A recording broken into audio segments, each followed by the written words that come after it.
When you earn seven figures, paying off debt feel like the responsible things to do. But under the big beautiful tax bill, that could actually be a mistake.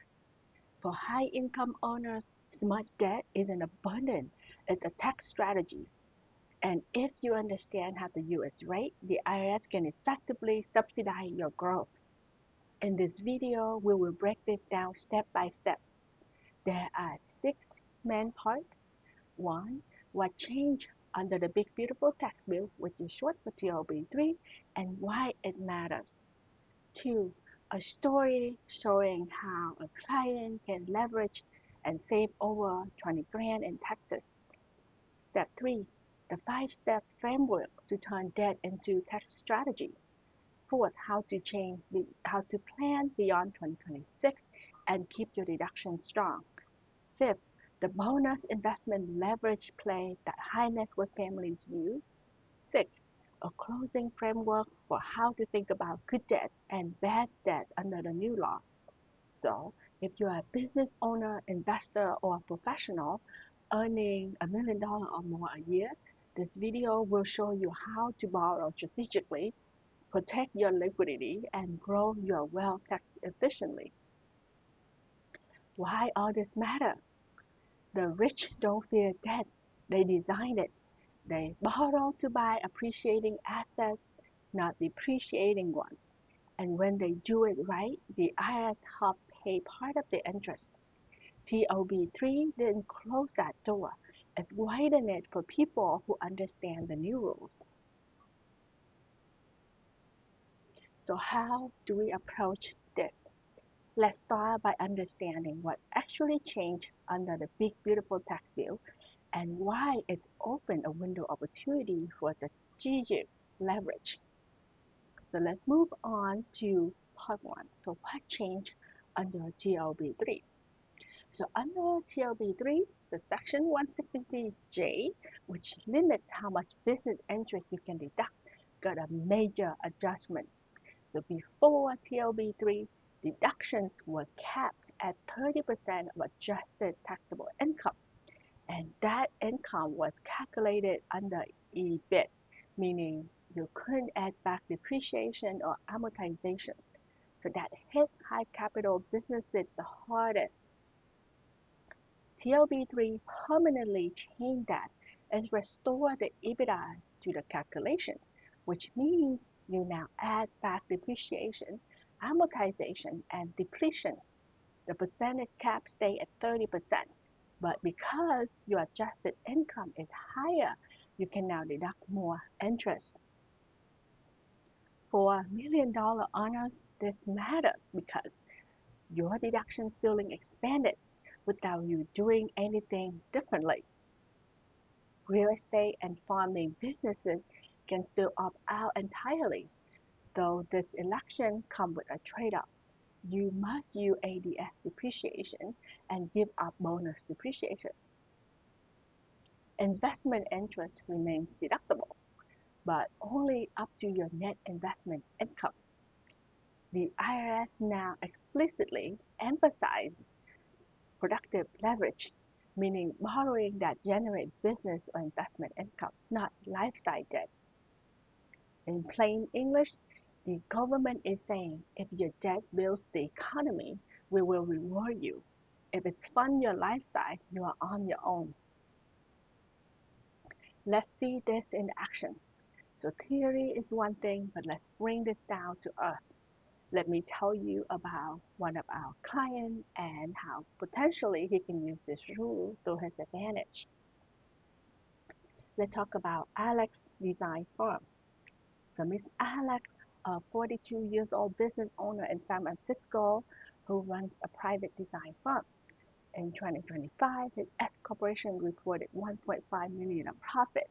He wanted to expand, upgrade his studio, buy new design equipment, and redo his creative space.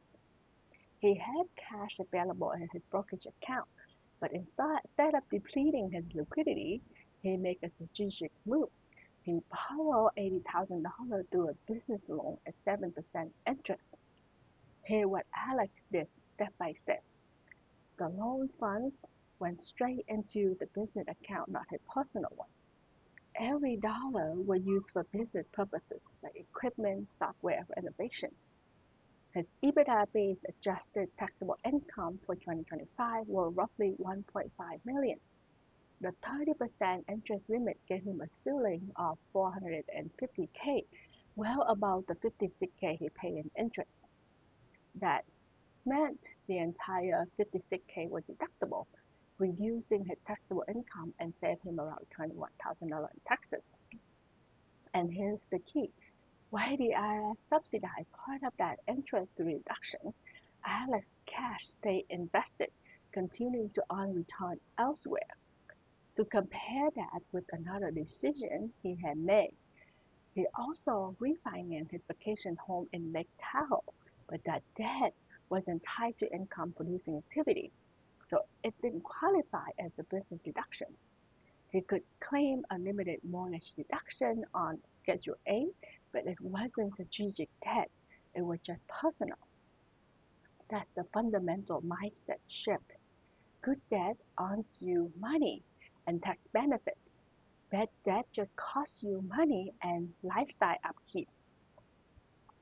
Now let's take from example to action. So, how do you design debt the smart way like Alex did, instead of falling into the trap of undeductible interest? Let's move into the practical framework. Let's move on to part 3, which is smart strategy for 25 tax year, and potentially you can use it for the year after. So this is a 5-step framework. If you make over $1 million a year, you are probably using leverage for business already. But to make it tax smart, there's a 5-step system you can follow. Step 1, separate business and personal borrowing. Always maintain dedicated business account. Don't mix funds. The IRS doesn't care where the money came from. It cares how you use it. Step 2, use business credit to grow income. Set up a business line or credit tied to receivable, contract, or inventory. If the borrowed fund go into operations that generate taxable income, the interest qualify under Section 163J.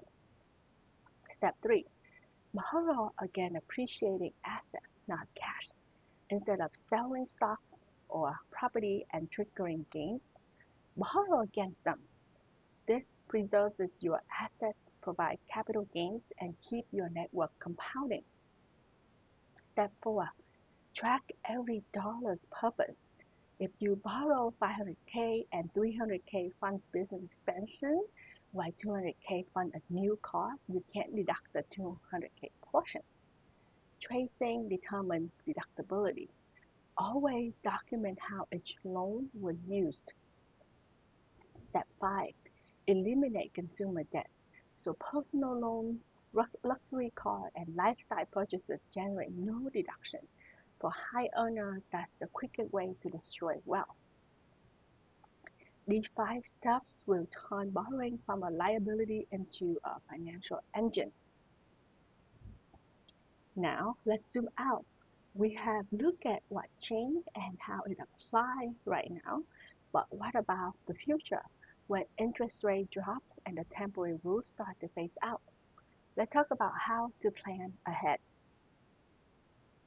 Let's move on to part 4. So we want to plan beyond 2026. Why TOB3 make EBITDA-based deduction permanent? Some coordination rules tighten after 2025. That means your best window for aggressive debt structuring is now through 2026. Here's what smart owners are doing. 1. Lock in long-term debt while rates are high but deductible. When rates fall, refinance to a fixed structure so your future deduction remain consistent. 2. Elect the real estate trade or business exception. If you own rental property or development project, you can opt out of Section 163J entirely. But remember, this election is generally irrevocable and requires depreciation, which means slower write-off and no bonus depreciation. So model both options carefully. 3. Combine interest deduction with cost segregation. Accelerate depreciation in early years while deducting loan interest is a double benefit. It aligns your elections with your long-term plan. 4. Use intercompany lending strategically. If you own multiple entities or family LLCs, you can lend between them, shifting income into lower tax brackets. To do it right, document a formal promissory note. Charge at least the applicable federal rate, or AFR. Record interest income in one entity and interest expense in the other. When done correctly, this creates internal leverage within your family structure that keeps money in the family while optimizing taxes. Next is the bonus strategy for you. Now we have covered operating and real estate debt. Let's explore one of the wealthiest families' favorite tool, the investment leverage play. So let's move on to part 5. Imagine you have a 5 million taxable brokerage account. You don't want to sell your position because that would trigger capital gains. Here's how the wealthy handle it. Step 1. They open a portfolio-backed line of credit, or PBLOC, with their investment bank. Step 2. They pledge the investment as collateral. No sales occur, so no taxable event. Step 3. The bank extends a line of credit at 5 to 7% interest. Step 4. They use that borrowed money to buy an income-producing asset, like an office building or a business. Step 5. The interest on that loan is deductible because the borrowed funds are used for business or investment purposes. Let's make this real. Meet Melissa, an investor in Miami with a 4 million portfolio of long-term tech stocks. In 2025, she borrowed 1 million against that portfolio to purchase a commercial building leased to her business. The loan interest is about 60 grand a year, qualified as a business expense under Section 163J. Meanwhile, her stock portfolio stayed intact, still compounding in value. Result? She gained a new income-producing property, a full interest deduction, and preserved her long-term investments. A perfect example for using debt as leverage, not liability. Here is your implementation checklist. Keep all PBLOC proceeds in a separate account to track usage. Document that borrowed funds were used for income-producing activities.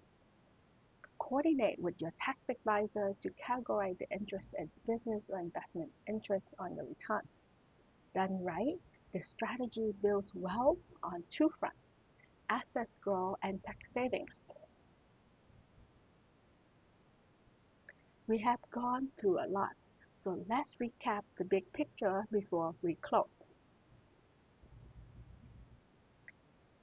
Smart debt is strategy. Dumb debt is stress.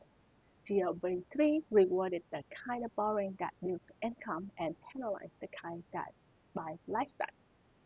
If you are earning $1 million or more a year, you already know how to use leverage in business. Now it's time to apply that same strategy to your tax planning.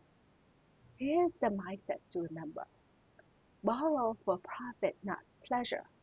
Deduct that proceeds, ignore what consumes.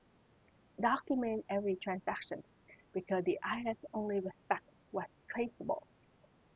When used wisely, that isn't something to fear, it's something to design. And under the big beautiful tax bill, it can be one of the most powerful tools for reducing taxes, protecting liquidity, and accelerating long-term wealth. So are you planning your next big move? Whether it's to expand your company, acquire properties, or consolidate investments. You want to ask yourself, is this debt working for me or against me? That simple question separates the seven-figure earners who stay rich from the one who struggle to keep it.